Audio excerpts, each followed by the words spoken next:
गोपालगंज के एक दुर्गा पूजा पंडाल में भगदड़ मचने से 3 लोगों की मौत हो गई। मरने वालों में 2 महिलाएं और एक 5 साल का बच्चा शामिल है। 20 से ज्यादा घायल हैं, जिसमें 7 की हालत गंभीर बनी हुई है। सभी को पीएमसीएच रेफर कर दिया गया है। भीड़ में दबे एक बच्चे को बचाने के दौरान भीड़ अनियंत्रित हो गई। पटना के गांधी मैदान में 70 फीट ऊंचे रावण का दहन किया गया। मुख्यमंत्री नीतीश कुमार ने सांकेतिक तौर पर तीर मारकर रावण वध किया। भारी संख्या में लोग इसे देखने पहुंचे। राज्यपाल राजेंद्र विश्वनाथ आर्लेकर, पूर्व सीएम लालू प्रसाद यादव और मंत्री तेज प्रताप यादव भी मौजूद रहे। मुजफ्फरपुर में प्रेमी जोड़े का शव प्रेमिका के घर से मिला है। दोनों फांसी के फंदे पर लटके मिले। 1 साल से इनके बीच अफेयर चल रहा था। लड़के के परिजनों ने लड़की के घर वालों पर हत्या करने का आरोप लगाया है। दोनों पक्ष अलग अलग धर्म के हैं। मंत्री तेज प्रताप यादव अपने पिता की नहीं सुनते हैं। आरजेडी सुप्रीमो लालू यादव ने खुद ये बातें बताई। उन्होंने कहा, वृंदावन फ्लाइट से जाने के लिए कहता हूँ, लेकिन कार से निकल जाते हैं। तेज प्रताप पिता की बातें सुनकर हंसने लगे। दोनों बिहार अर्थ थिएटर में रामलीला देखने पहुँचे थे।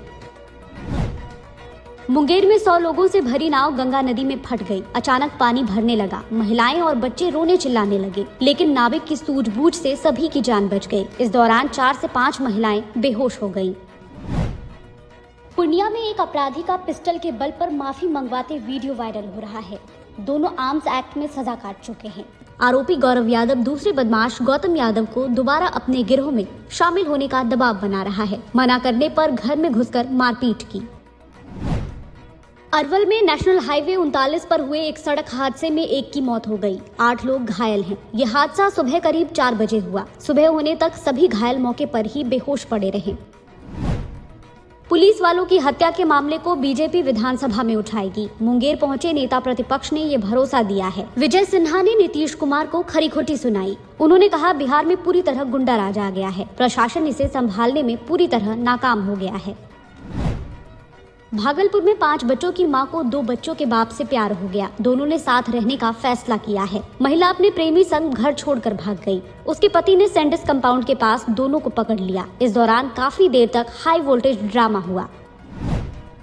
एलजेपी रामविलास के अध्यक्ष चिराग पासवान ने इंडिया गठबंधन को भानुमति का कुनबा बताया है। उन्होंने कहा, इसमें सभी दलों के नेता प्रधानमंत्री पद के उम्मीदवार हैं। आने वाले दिनों में यही लोग आपस में एक दूसरे की टांग खींचेंगे।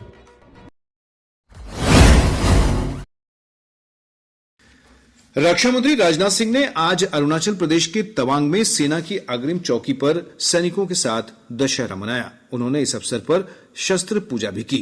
रक्षा मंत्री ने अरुणाचल प्रदेश में अग्रिम चौकियों का दौरा किया और सेना की तैयारियों का मूल्यांकन किया। उन्होंने कहा कि देश को सशस्त्र सेनाओं पर गर्व है और संपूर्ण राष्ट्र उनके साथ खड़ा है। रक्षा मंत्री ने सशस्त्र सेनाओं के वीर जवानों की सत्य और न्याय के प्रति निष्ठा को विजयादशमी के पर्व की भावना का सजीव साक्षी बताया। इधर पश्चिम चंपारण के नरकटियागंज में आरएसएस के स्थापना दिवस के अवसर पर मार्च निकाला गया। इस मार्च में सांसद सतीश चंद्र दुबे के साथ बड़ी संख्या में आरएसएस कार्यकर्ता शामिल हुए। प्रदेश में डेंगू के मामलों में लगातार बढ़ोतरी हो रही है। पिछले 24 घंटों के दौरान राज्य भर में डेंगू के 200 से अधिक मामले मिले हैं। राज्य में डेंगू के मरीजों की संख्या 13,481 हो गई है। पटना में आज डेंगू के सर्वाधिक 155 नए मामलों की पुष्टि हुई है। स्वास्थ्य विभाग ने डेंगू के प्रकोप को देखते हुए लोगों से मच्छरों से बचाव करने और बुखार होने पर तत्काल नजदीकी स्वास्थ्य केंद्र से संपर्क करने की अपील की है। वरिष्ठ चिकित्सक डॉक्टर ए.के. वार्ष्णेय ने डेंगू के लक्षण की पहचान कर सावधानी बरतने की सलाह दी है।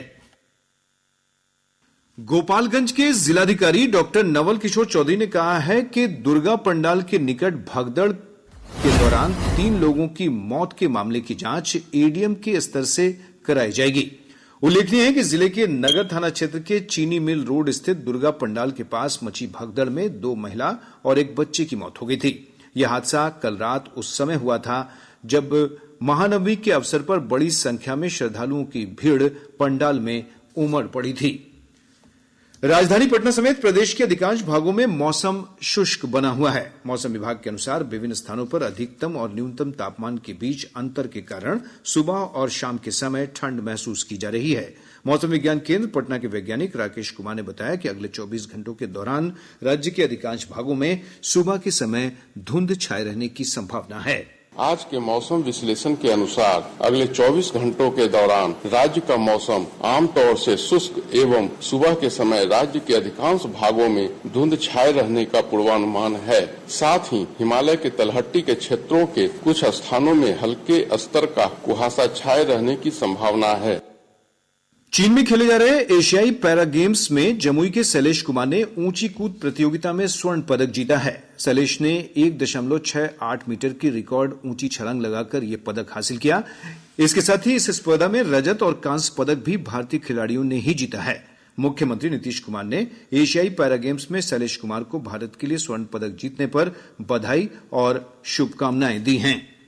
अररिया जिले के नरपतगंज प्रखंड के भारत नेपाल सीमा पर एसएसबी ने 28 बोतल शराब के साथ एक तस्कर को गिरफ्तार किया है। असत्य पर सत्य और बुराई पर अच्छाई की जीत का पर्व विजयादशमी आज पूरे देश में हर्षोल्लास के साथ मनाया जा रहा है। विजयादशमी भगवान राम की रावण पर विजय के प्रतीक के रूप में मनाया जाता है। यह नवरात्र और दुर्गा पूजा अनुष्ठान की समाप्ति का भी प्रतीक है। इस अवसर पर राष्ट्रपति द्रौपदी मुर्मू और प्रधानमंत्री नरेंद्र मोदी ने लोगों को बधाई दी है। राष्ट्रपति ने अपने संदेश में कहा कि दशहरा का त्योहार बुराई पर अच्छाई की विजय का प्रतीक है। उन्होंने कहा कि दशहरा लोगों को अहंकार और नकारात्मकता से मुक्त होने की शिक्षा देता है और सबको एकता और प्रेम की भावनाओं को अपनाना सिखाता है। प्रधानमंत्री ने एक ट्वीट में देशवासियों को विजयदशमी की शुभकामनाएं दी। श्री मोदी ने कहा कि यह पावन पर्व नकारात्मक शक्तियों के अंत का प्रतीक है और जीवन में अच्छाई को अपनाने का संदेश देता है। विजयदशमी पर प्रदेश भर में बुराई के प्रतीक रावण, कुंभकर्ण और मेघनाद के पुतले का दहन किया गया। मुख्य समारोह राजधानी पटना के गांधी मैदान में आयोजित किया गया।